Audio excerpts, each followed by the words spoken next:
সাংবাদিকরা অন্যের কথা লেখে, অন্যের আলোচনা করে, কিন্তু ওদের ভাগ্যের পরিবর্তন হলে এই সাংবাদিকের কিন্তু ভাগ্যের কোনো পরিবর্তন হয় না। আপনারা জানেন যে সাগররুনি হত্যাকাণ্ডের বিচার আদৌ আমরা পাইনি। এটাকে কাজে লাগিয়ে যাতে খুব দ্রুত খুনিদের শাস্তির ব্যবস্থা করে এ আশা ব্যক্ত করে আমি আমার বক্তব্য শেষ। হত্যার প্রতিবাদে আজকে আমরা গণমাধ্যম কর্মীরা সবসময় নিপীড়িত নির্যাতিত অবস্থায় আমরা থাকি। যে কোনো মুহূর্তে আমরা গণমাধ্যমে কাজ করতে গিয়ে প্রতিবন্ধকতা সৃষ্টি হয়। আমরা বর্তমান প্রেক্ষাপটে আমরা গণমাধ্যম কর্মীরা স্বাধীন নই। আমরা কেন হত্যার মারপিটের হুমকির শিকার হব?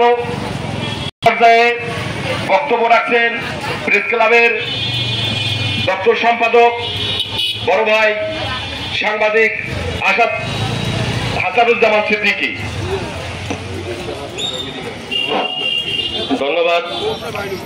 সংগ্রামী জলঢাকাবাসী, আপনারা জানেন গত কিছুদিন আগে গাজীপুর চৌরাস্তার মোড়ে দৈনিক প্রতিদিনের কাগজ পত্রিকার স্টাফ রিপোর্টার সাংবাদিক আসাদুজ্জামান তুহিনকে প্রকাশ্য দিবালোকে নির্মমভাবে গলা জবাই করে হত্যা করা হয়।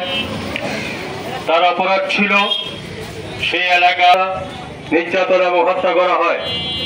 আমরা সাংবাদিক সমাজ বলতে চাই, বাংলাদেশের 4টি স্তম্ভের ভিতরে এই সাংবাদিক সমাজ একটি স্তম্ভ।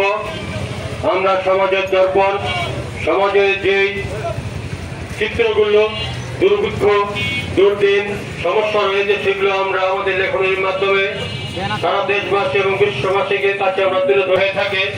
তাহলে সরকার কেন সাংবাদিক সমাজকে, এই সংবাদ মাধ্যমকে, গণমাধ্যমকে সরকারের রাষ্ট্রের 4 নম্বরে স্তম্ভ করলো? আমরা বলতে চাই, আমরা সাংবাদিক সমাজ